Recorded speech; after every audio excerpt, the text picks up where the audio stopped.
Bonjour à tous, bienvenue à notre méditation quotidienne. Aujourd'hui, nous sommes dans le psaume 46, comme depuis quelques jours maintenant, et nous avons vu jusqu'à présent un contraste. Un contraste entre le monde de Dieu, là où Dieu règne, et le monde sans Dieu. Nous avons vu comment le psalmiste a cherché à établir la différence entre les deux royaumes, le royaume de ce monde où évidemment règne le chaos, où il y a la détresse, où il y a la crainte, où le bouleversement règne, où même la mer mugit et les montagnes sont ébranlées. Et à partir du verset 5, c'est ce qu'on a vu depuis hier, nous avons vu Dieu et son royaume. Nous avons vu combien la présence de Dieu fait toute une différence.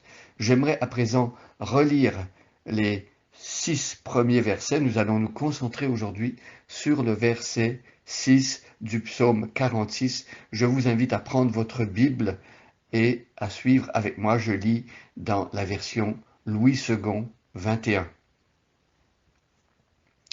Au chef de chœur, des descendants de Corée pour soprano, chant. Dieu est pour nous un refuge et un appui, un secours toujours présent dans la détresse. C'est pourquoi nous sommes sans crainte quand la terre est bouleversée, quand les montagnes sont ébranlées au cœur des mers et que les flots de la mer mugissent, écument, se soulèvent jusqu'à faire trembler les montagnes. Pause. Les bras d'un fleuve réjouissent la ville de Dieu, le sanctuaire des demeures du Très-Haut. Dieu est au milieu d'elle. Elle n'est pas ébranlée. Dieu la secourt dès le point du jour. Voilà notre verset aujourd'hui. Dieu, voilà la personne qui fait toute la différence dans ce que l'on vient de présenter ici. Dieu, la présence de Dieu, l'intervention de Dieu. Dieu est au milieu d'elle. Alors, cette ville qui réjouit, cette ville qui apporte sécurité et protection, la ville où Dieu a ses sanctuaires, son sanctuaire, eh bien, Dieu est au milieu d'elle. Et n'est-ce pas ce que le Nouveau Testament nous présente lorsque dans l'évangile de Jean, l'apôtre Jean, au chapitre 1er de son évangile, nous dit que Dieu est venu lui-même, le Verbe s'est incarné, il est venu lui-même habiter au milieu de son peuple. C'était les désirs de Dieu dans le jardin d'Éden quand il a créé Adam et Ève. Et ça a toujours été le désir de Dieu de vivre au milieu des siens, de vivre au milieu de son peuple. Et Dieu qui vient vivre au milieu de son peuple, c'est l'histoire de l'Évangile, c'est la venue de Jésus-Christ dans le monde.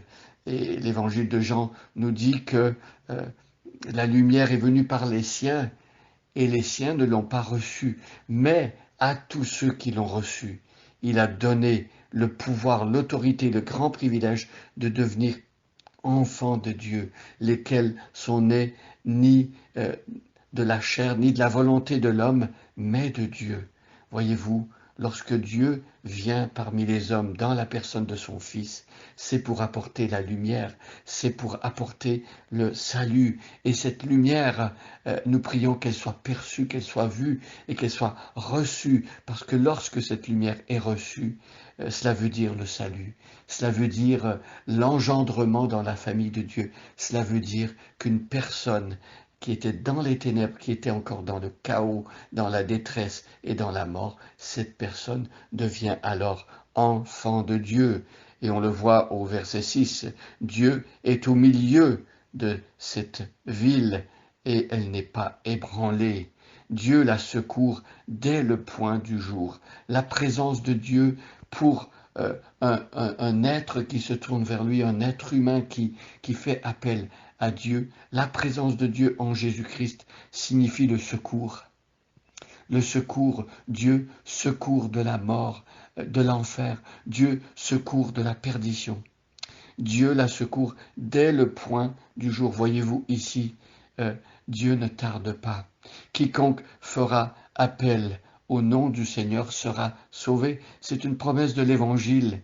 Dieu est au milieu de son peuple comme un héros qui sauve, nous dit le livre de Sophonie. Alors aujourd'hui, mes amis, quelles que soient vos circonstances, faites appel au Dieu qui vient au milieu de son peuple. Faites appel au Dieu incarné, au Verbe fait chair, à la parole de Dieu qui a pris un corps d'homme. Faites appel à lui et la promesse est claire. Dieu est au milieu d'elle et elle n'est pas ébranlée. Celui qui se confie en Jésus-Christ pour son salut, pour le pardon de ses péchés, n'est pas ébranlé. Lorsque le jugement viendra, et le jugement vient, croyez-moi, le jugement est certain. Lorsque le jugement vient, cette personne n'est pas ébranlée. Dieu la garde, Dieu secourt cette personne dès le point du jour. Alors, si vous m'écoutez le matin, dès le matin, vous pouvez faire appel à Dieu. Et tout au long de la journée, vous pouvez faire appel à Dieu. Dieu n'est pas jamais abonné n'est jamais absent. Euh, il est toujours présent. Alors, ce matin, faites appel à lui. Venez à lui dans la simplicité de votre cœur. Exercez la foi, faites-lui confiance. Dites-lui, Seigneur, j'ai besoin de ton secours aujourd'hui. J'ai besoin que tu viennes au milieu de ma vie, au milieu des circonstances que je vis. J'ai besoin, Seigneur, que tu prennes le contrôle. J'ai besoin, Seigneur, que ton fleuve réjouisse ma vie et que je devienne, par l'Esprit et par la foi, ton sanctuaire, le lieu où tu viens habiter en permanence pour sauver. Alors nous remercions le Seigneur pour sa présence. Dieu n'est jamais inscrit aux abonnés absents, il est toujours présent. Faisons appel à lui aujourd'hui. Merci Seigneur et bonne journée à chacun et à chacune et soyez bénis.